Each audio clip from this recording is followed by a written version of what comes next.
Welcome to Behavior and Risk, where we explore the intersection of decisions, the brain, uncertainty, and the business world. I'm John Burkhart. And I'm Rich Loria. We're glad you took a chance on us today.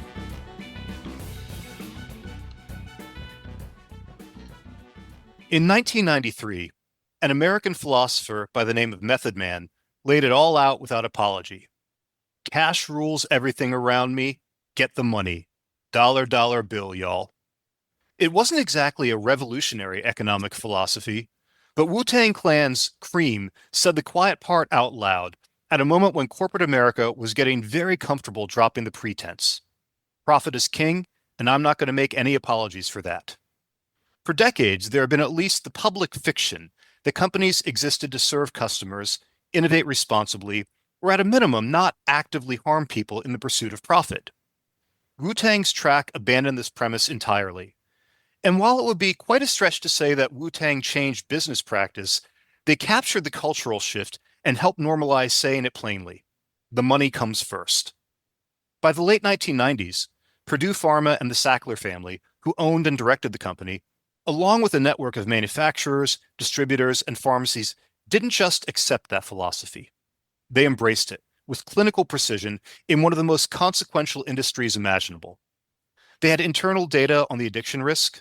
They knew the claims that they were making about OxyContin being less addictive didn't hold up.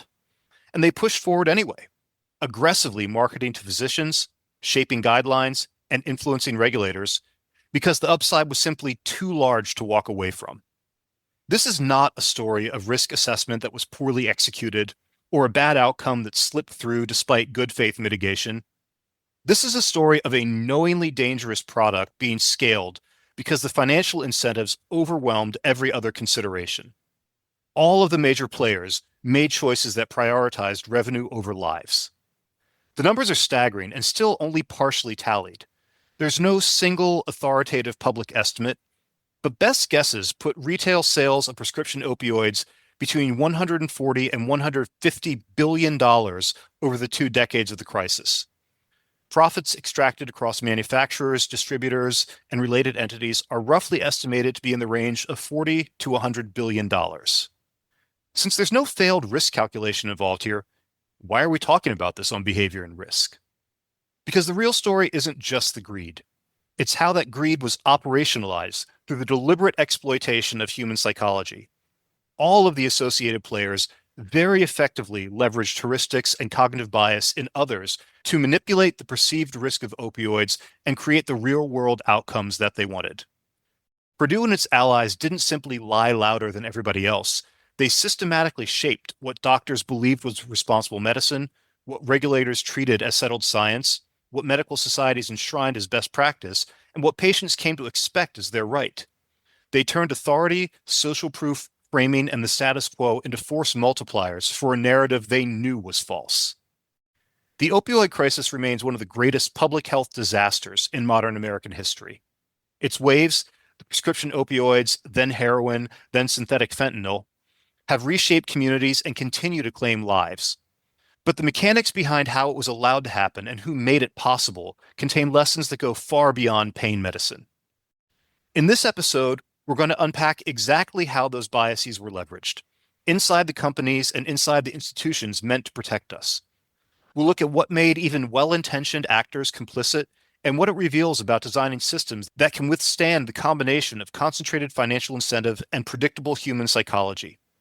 If you want to understand how something this catastrophic was engineered in plain sight and what it means for anyone trying to manage risk when the money is talking, stay with us. Rich, every time I look over this, every time I look over the research and the background and the studies that we did, I'm kind of shocked and horrified anew every time. I keep telling myself it can't be as bad as I remember it being. But every time I look over the facts, desperately hoping that there's some silver lining of, well, maybe they just got it wrong. Maybe they made a bad calculation. We talk about this in the class all the time, that very often you can do ERM exactly correct and still get a bad outcome because of probabilistic determinations. I don't see it. I want to see it. I want there to be some sort of hope that the healthcare providers, that the pharmaceutical providers really had our best interests in mind, but I can't find an indicator. Am I missing it? Do you see it differently? Please tell me that I'm mistaken here. I wish I could tell you you're mistaken, but I don't think that's the case. And as you said that quote at the beginning of your monologue, what came to mind, and if you can just indulge me for a minute here, I'm going to share one of my earliest experiences in industry, a different industry, the insurance industry, that's for sure. But it was very eye-opening. I had just gone to work for the company I was working for. I'm not going to say who it was at the time. It was ironically around the same time, it was in the late 90s. So it was a little bit after when that quote came from. I think you said, John, it was 1993 or 94. So it was in that same time period. But I remember attending a total company conference where there were senior financial executives from around the company. I had just joined maybe 3 or 4 months prior. And this was a way for me to get to know those folks as well as to understand the underlying business plan, the different businesses, where things were going, and to share best practices. So this was a big deal, and I was happy to be there. So I just put it in that context. And a senior financial executive gave the keynote speech. And I know him, he's a good man. I got to know him personally. And I'm saying this because what I'm about to say it may sound a little bit horrifying and sounds like echoes of what you just said. But I remember he gave this rather short, tidy speech about the importance of having financial discipline and having good monitoring and having good data to make decisions. And then at the end, he said there are three objectives that the data should serve: profits, profits, and profits. And I recall that, again, I think he wanted to instigate a certain amount of, that's an interesting way to think about things. But as you were saying that quote, it brought me back to that particular quote, which I think aligns and gets to a certain mentality, which at that point in time, especially, had become accepted that everything was for the sake of the almighty dollar or euro or whatever your currency is that you're trying to maximize.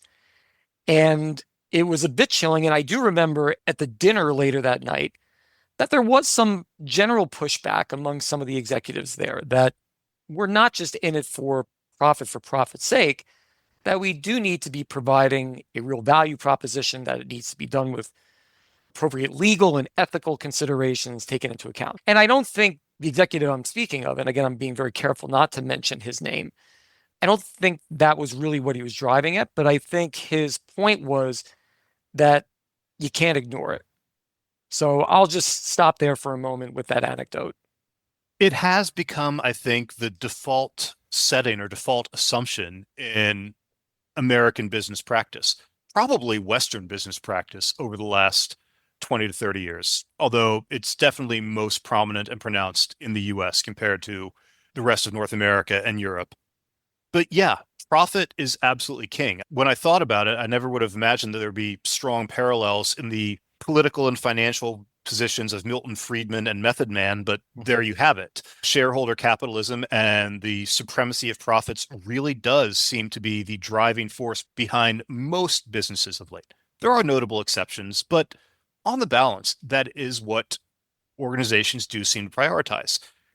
If you are a publicly traded company, you have a fiduciary obligation to do so. Whether or not this is a good thing and what sort of risks it creates could absolutely be its own episode. In fact, we probably should do that episode in the future. But how that particular imperative manifests and how that gave rise to the opioid crisis, if I don't constrain my thinking to that, this particular episode could go wildly astray in any number of different directions. So I do want to focus my own thinking in the direction of, to start off with, at least the Sackler family and Purdue Pharmaceuticals, because that whole premise of profit, profit, profit, I would assert, is the genesis of where the opioid crisis came from. It is how the opioid crisis came to be and why it didn't go away, even when very problematic data was clear. Let's lay out the medical problem because I think that really is a crucial starting point that all too often is forgotten about. Purdue and Sackler, I don't think they started out with this sort of mustache twirling, sinister intent of, we're going to harm people to make money. Pain treatment is a very real domain of medical practice, and it's a difficult one. Chronic pain and recurring pain have been a problem for as long as medical practice has existed. And historically, it is incredibly difficult to treat. Ongoing pain, recurring pain from whatever cause creates significant, not just quality of life, but ongoing life and health problems for people, no matter what the cause is. Just taking this anecdotally, I had a back injury a couple years ago, a mild herniated disc. I want to emphasize this. My own particular case was mild as these things go. And for a good 8 months, I couldn't sleep properly because I was in pain every night when I lay down. And my cardiac results and my stress hormone results got worse and worse because of the inability to manage the pain and the impact that had on all elements of my life. The ability to treat pain effectively is crucial in medicine. And historically, there have not been a whole lot of good or effective options for it. So let's level set with that, that this was not an intent to go out and poison the world. This was a very real medical need, still exists today. And opioids appeared to be a very promising treatment towards that. There's a reason that pharma companies were examining things like OxyContin, oxycodone. It was not, again, I emphasize, how can we drain the pockets of people? It's, hey, what is an unmet medical need that we can, yes, make a buck on, but also provide some real medical benefit from? And that is where OxyContin came from. That is why Purdue Pharmaceuticals did what it did. That is why the Sackler family, who owned Purdue Pharmaceuticals, was so vehement in pursuing this because it was an unmet medical need. And when you have an unmet need, basic economics, there's a lot of profit on the table. The record doesn't specifically show this one way or another, but my own suspicion is that once they saw just how much money was on the table, the calculus changed.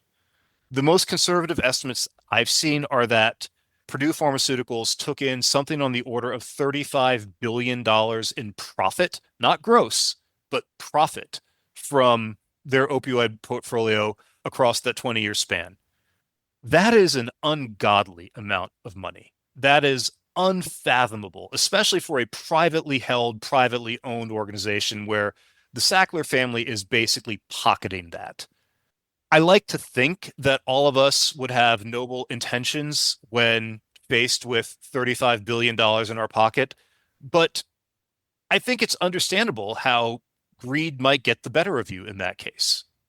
Yeah, and I think too a term that you enjoy using and regularly use with regards to these types of things is the concept of moral licensing, and which, just for our audience, is a way of rationalizing not so great behavior and even really bad behavior, including greed.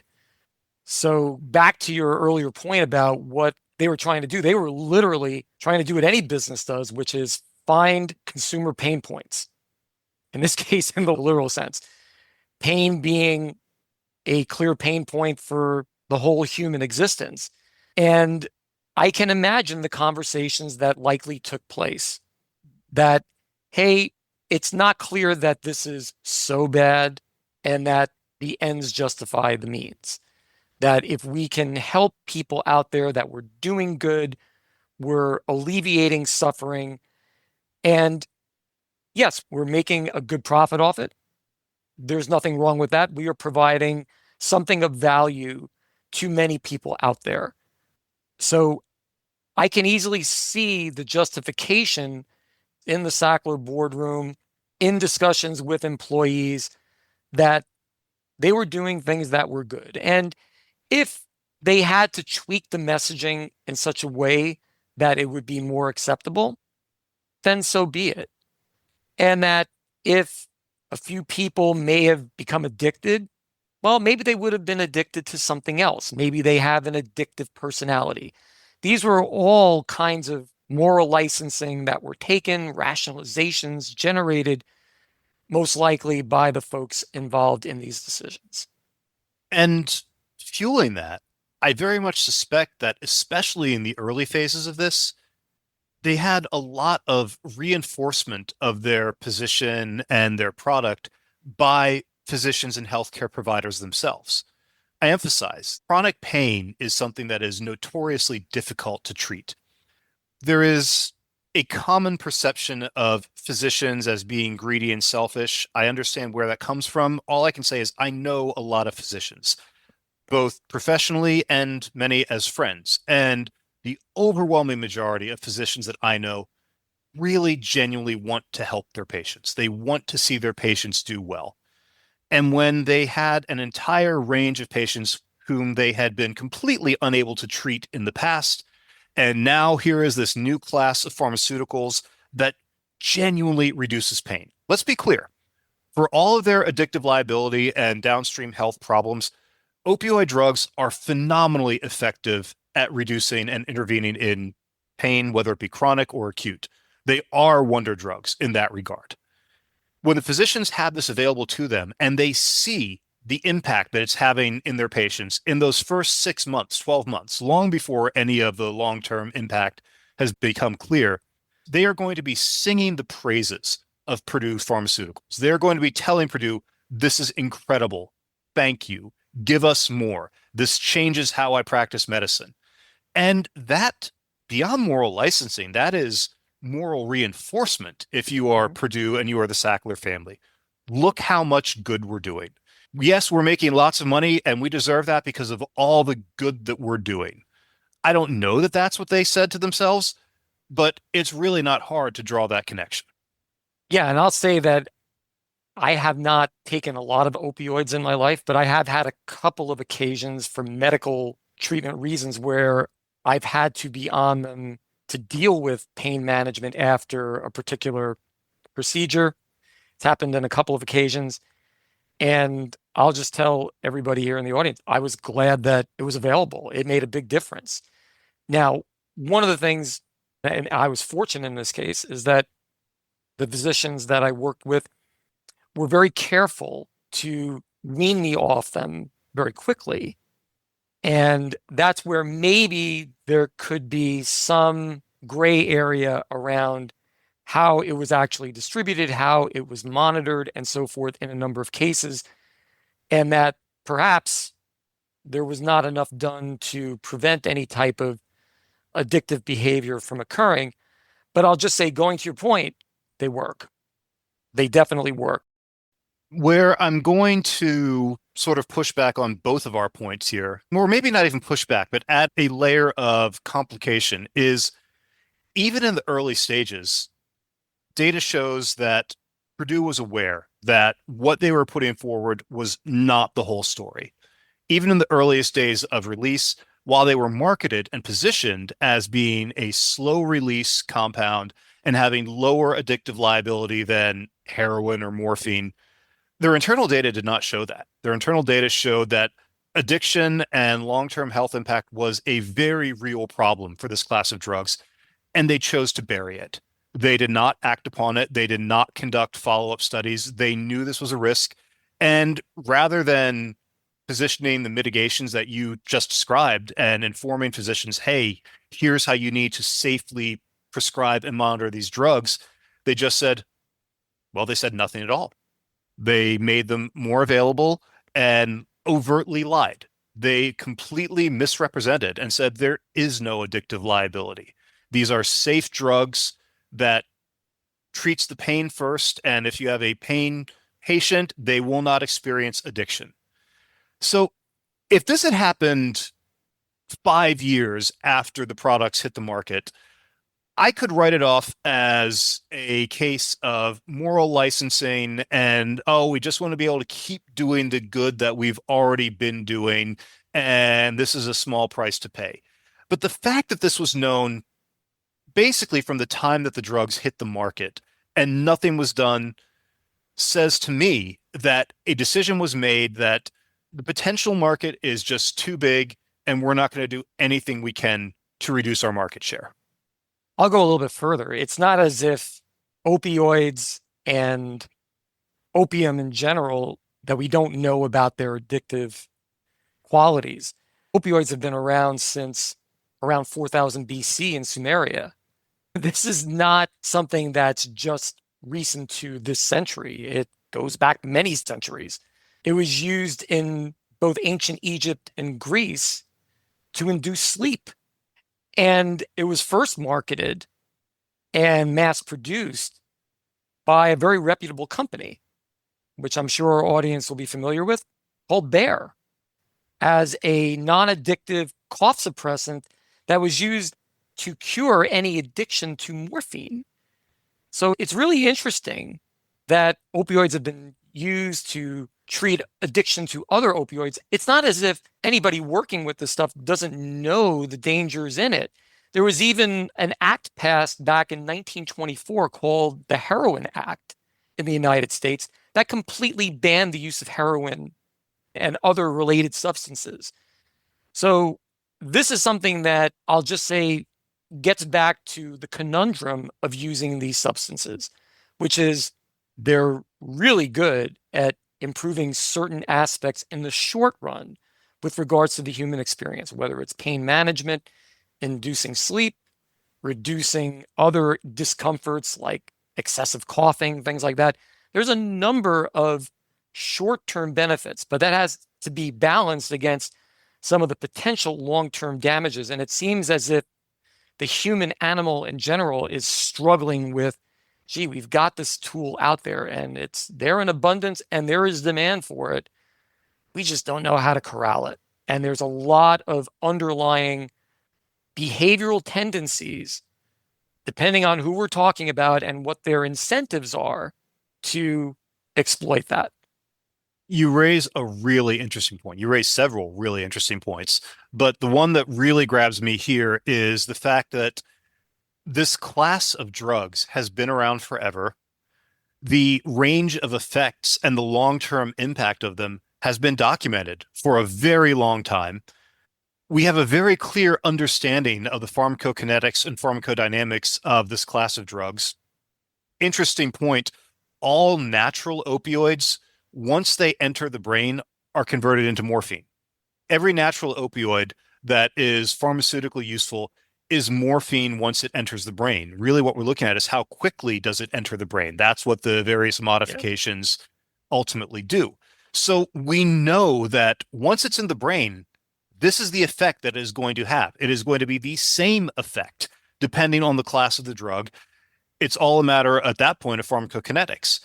So given that we have this very wide understanding and very clear set of data on what opioids do in the brain, how did they get such a, in retrospect, obviously problematic compound so widely accepted?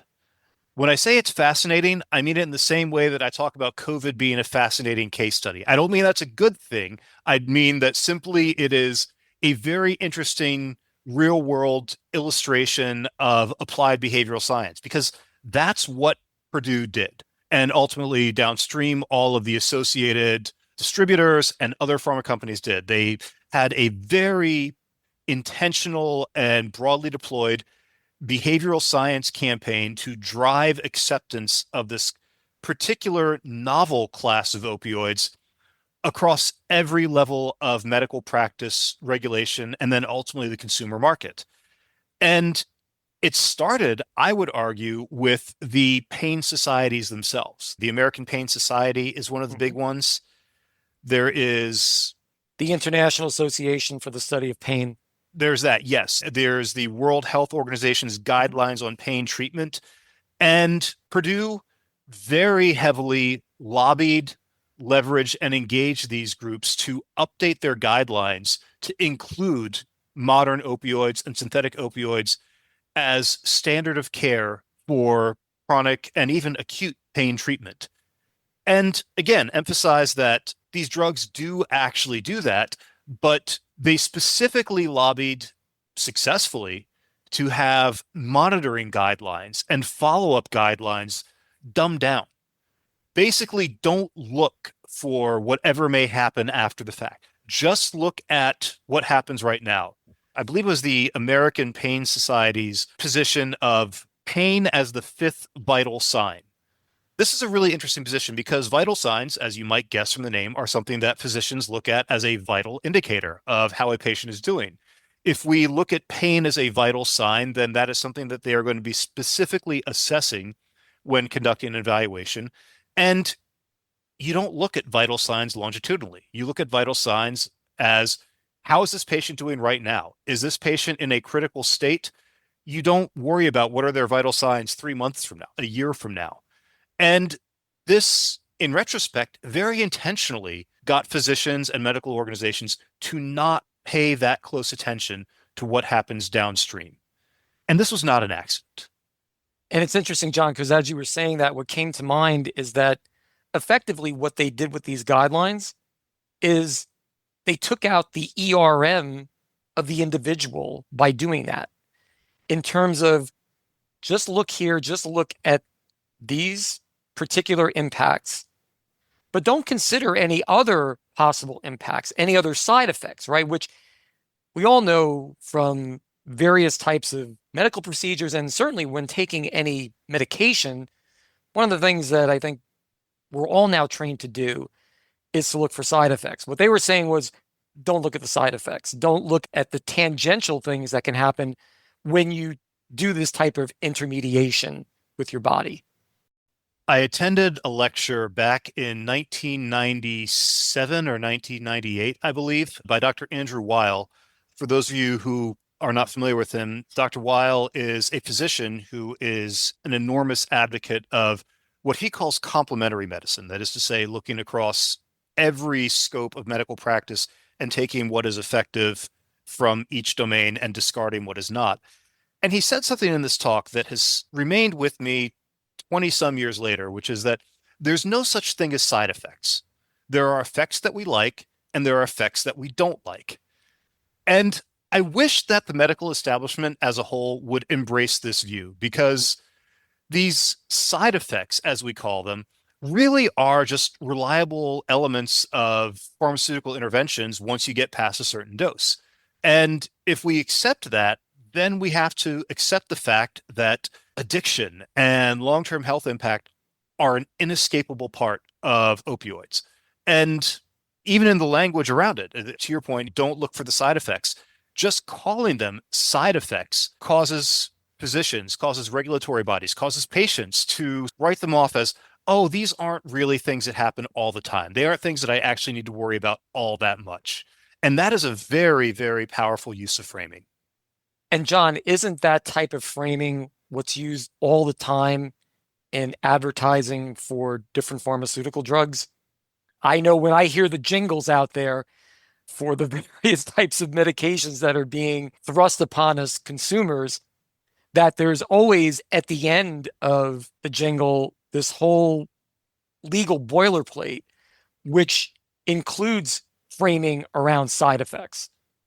Absolutely. And one of the things that I think is interesting, and I would argue probably very intentional, is that those particular disclaimers have become so ubiquitous and so over the top in recent years that nobody pays attention to them anymore. The list of potential side effects has gotten longer and longer and longer over the years as you pay attention to them. And will include things like may worsen symptoms, may cause death. And there is a certain attenuation of salience whereby hearing this so frequently, and when you have these, when I say over the top, I don't mean to imply that they don't happen. They do. They absolutely do happen sometimes, but they are very low frequency. And by saying this may happen, and you as a patient not hearing any firsthand account of them potentially happening, because why would you? You start to discount them. But you already know that this is a legal obligation or a regulatory obligation for these pharmaceutical companies to put these disclaimers in. And you know that this sounds completely over the top. I'm not going to pay attention. That doesn't affect me. Yeah, these things become normalized. They become part of the whole landscape of pharmaceutical messaging. So they just are almost filtered out. To your point, John, they're discounted. the possibility of death, the fact that they're actually saying in messaging that, yes, if you take this, it may cause death. I think the brain goes to, I know my brain goes to thinking, well, if there was a really high likelihood that it would cause death, then why would they be allowed to offer it? And I think that gets to a bit of a segue into these opioids. I think this is a great segue. I do just want to offer that I think that that positioning plays directly into our own individualistic and mental accounting calculation of risk. On average, we've all taken some sort of prescription pharmaceutical. And if you look at the disclaimers on every single one of them, may cause death. And well, I'm here. None of these have killed me yet. So it can't be that big a risk. This is a standard part of mental assessment of any sort of risk that is not mathematically correct, but is very easy for us to do as a sort of back of the napkin. Well, I'm still alive. This can't be a real risk. And if we could just explore that a little further, and maybe you can enlighten me as well as our audience. Usually, going back to prospect theory, one of the big things to come out of it is that there's a tendency with these types of remote probabilities to overstate them, to inflate them in some way. Yet it seems in this particular case that we're not doing that. So is prospect theory not applicable here, or is there some other extenuating factor that overrides that particular aspect of prospect theory? I think we are doing inappropriate statistics in our head, which is shocking. When do we ever do inappropriate statistics mentally? No, I think this is a case where we're doing the math wrong and everybody, all of the manufacturers and all the regulatory authorities know that we're doing the math wrong, and they aren't particularly incentivized to correct us. This is not an iterative calculation. The fact that I have had no adverse effects when I took tetracycline and had no adverse effects when I took gabapentin does not have any impact on the probability of what might happen if I take oxycodone. But as an individual, as a consumer, as somebody who just looks at this and says, drugs, these outcomes all interact with each other. Now, this is, of course, mathematically not correct at all, but it's essentially a Bayesian calculation that I'm doing and that most people are doing of, hey, I haven't had adverse impacts from any of these. I don't know anybody who's had adverse impacts from these, which again is a completely ridiculous assumption because how do you know? But nobody has told me about having an adverse impact from these. You are absolutely correct that we tend to overweight low probability events, but in our heads, we're actually assuming that these are higher probability, or at least we have more data points around it than we actually do because we're conflating other instances of inequivalent drugs to whatever the particular drug in question is. We're doing the math poorly. We're doing what feels correct, but is really not probabilistically correct at all. That's really interesting. And I think we could spend an entire episode just talking about risk calculus and these kinds of examples. Oh, and how that extrapolates to all manner of bad decisions in financial space and in the actuarial space and really any other domain where we're having to make decisions around things that feel related, but really aren't. Interesting. So let's put that on the shelf for our researchers to look into. Absolutely. But I hijacked where you wanted to go with this, and I That's do want to fine. get to that space. So please continue. Yeah, so let's talk a little bit about the regulation. And I want to just take a step back here. The reason that this became, in my mind, one of the big reasons that this became such a wave of distribution and became an epidemic, particularly in this country, I believe in part was because there were a lot of folks who were aligned, whose incentives were specifically designed in such a way to either look the other way, not ask too many questions, speak the same narrative, not really think like a scientist, all the things that we've talked about in other episodes. I think the incentives are a big part of this. I'll just start with what I referred to earlier, the FDA. So one of the things that came out of our research, and I want to thank Sona for doing an excellent job with this research. It's fantastic work she did. At one point, the FDA, the Food and Drug Administration, was receiving $800 million a year in fees, not as a bribe, not as any type of under the table type of thing. I mean, this is all public information. They were receiving $800 million a year from Purdue Pharma in fees. So one of the things that I like to talk about in my external stakeholders class is that regulators, particularly here in the US, tend to be compensated through one of two models, neither of which is really perfect, and both have certain conflicts associated with it. But the FDA is an example of one where the regulated pay for the regulatory salaries and the whole infrastructure of the regulator. Tell me where there isn't a problem or a potential problem with that. So the FDA clearly had some conflicts that they had to deal with. And I would say, based on some of the additional work, that individuals within that group were dealing with their own personal conflicts of interest. A couple of the folks that were charged with overseeing the approval of OxyContin and some of their other synthetic opioids wound up at some point leaving the FDA and going to work for Purdue. You're speaking specifically of Curtis Wright and Douglas Kramer in this Yeah. case. And not only did they eventually end up going to work for Purdue Pharma, they both went directly from the FDA to Purdue Pharmaceuticals for substantial increases in salary upon joining Purdue. And these two individuals, as you pointed out, were responsible for ultimately approving OxyContin within the FDA.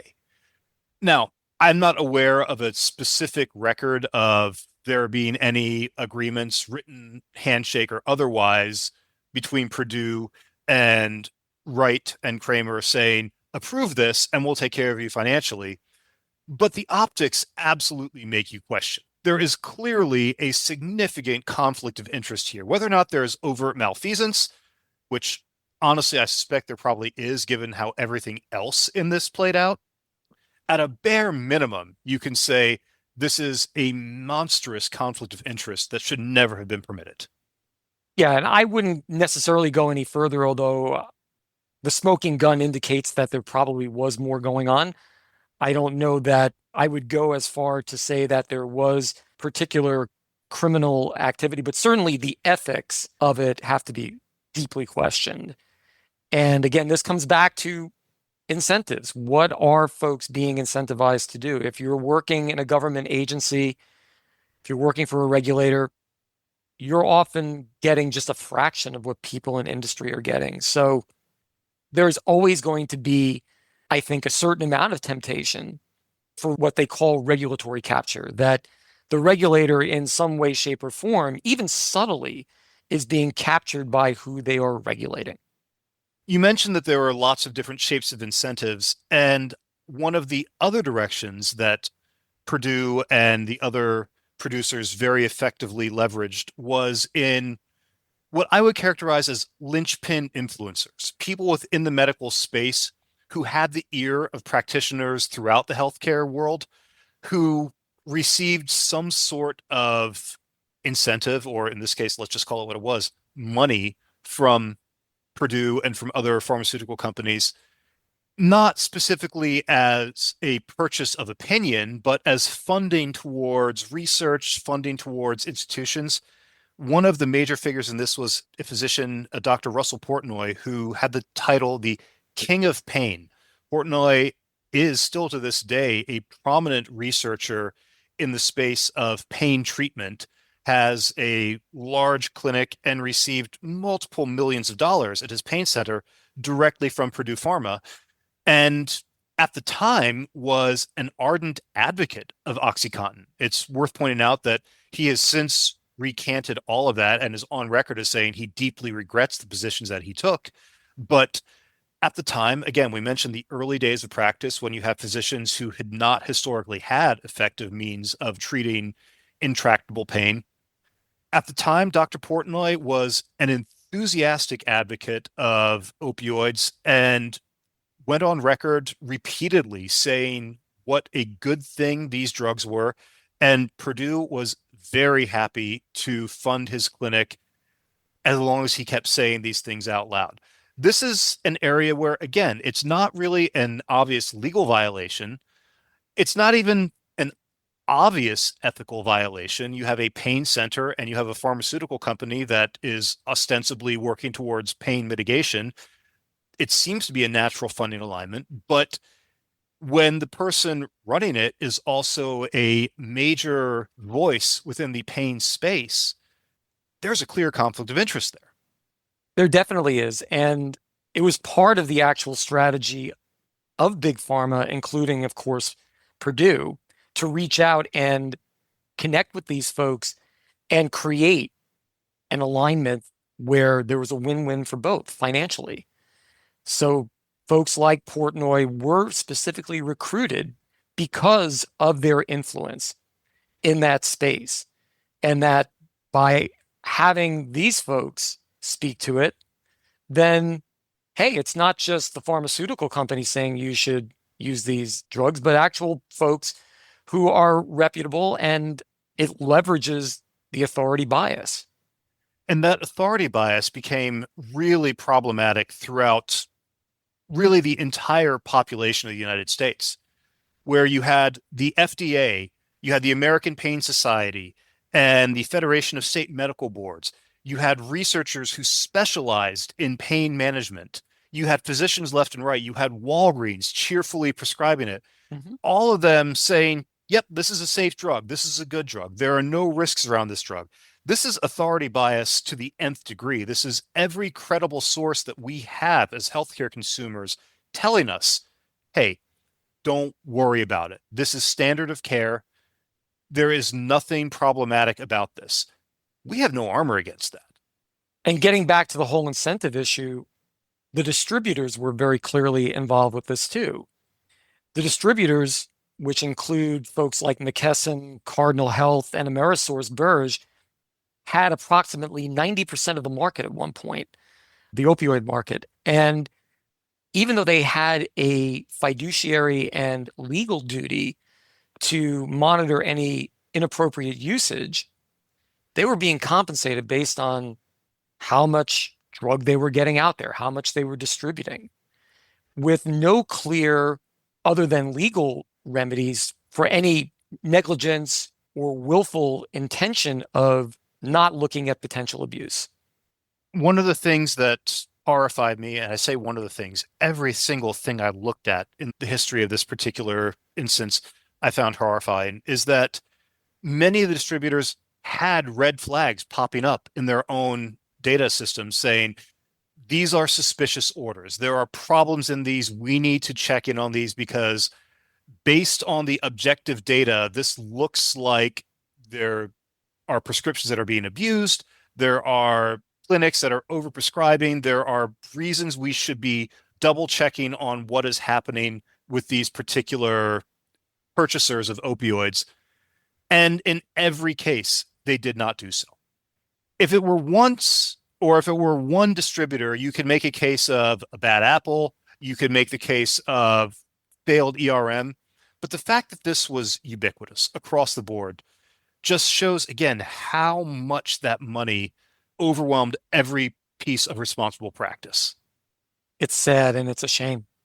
It really is. There were so many points, there were so many institutions that were in some way, shape, or form complicit. And the fact that, to your point, specific red flags were ignored, I do think is just a massive failure of whatever risk management was in place, or whether it was even in place. I don't think I there mean, was risk management in place. I think one of the things that would be funny if it weren't so tragic is that the FDA alum who we mentioned, Curtis Wright, in 1998 accepted a job at Purdue, as we mentioned, and went on to hold the title of Executive Director in Risk Assessment Coordination. So I don't think there was risk management. Of course, there was lip service towards the practice, but ultimately, risk management in this entire sub industry was what is the risk to our profit? and I think in that sense, there was a value, or at least an implicit value calculation being done by these firms. And I just go by some of the numbers that have been reported in terms of profits versus actual fines or settlements with regulators later on, the amount of profits in many cases dwarfs by an order of magnitude or multiple orders of magnitude what wound up being financially responsible for the folks involved. I would say the one that ultimately received the most damage financially was Purdue. Purdue seems to have become the poster child ultimately for the malfeasance that took place with regards to this crisis. And nevertheless, despite all of the regulatory fines that have ultimately ended up becoming imposed upon them, they still had a huge net profit from this. Yeah, they still ended up ahead of the game. It's just that ultimately they went bankrupt. Okay, so in conclusion, what's the message that we want to give to our audience here? I mean, again, it depends on what perspective that you're looking at this from. But I'll start with it from a business perspective, which is that when putting together a risk program, clearly financial motivation needs to be included in the calculus. I'm in no way, shape, or form saying that value or profit or whatever way you measure the financial performance of an organization shouldn't be considered in that calculus.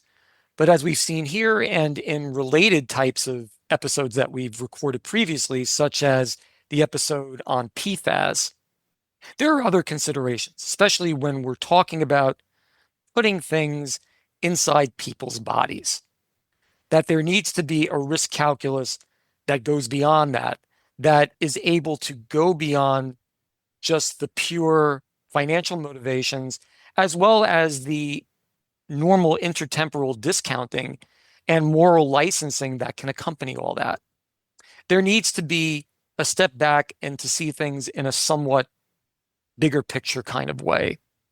Because I do think the folks who run our various institutions, particularly those that are trying to market products and services that are there to alleviate suffering and improve the quality of life of mankind, they do have an obligation to make sure that they're really doing that, not just in the short run, but for the overall long-term well-being of the individuals who they're affecting.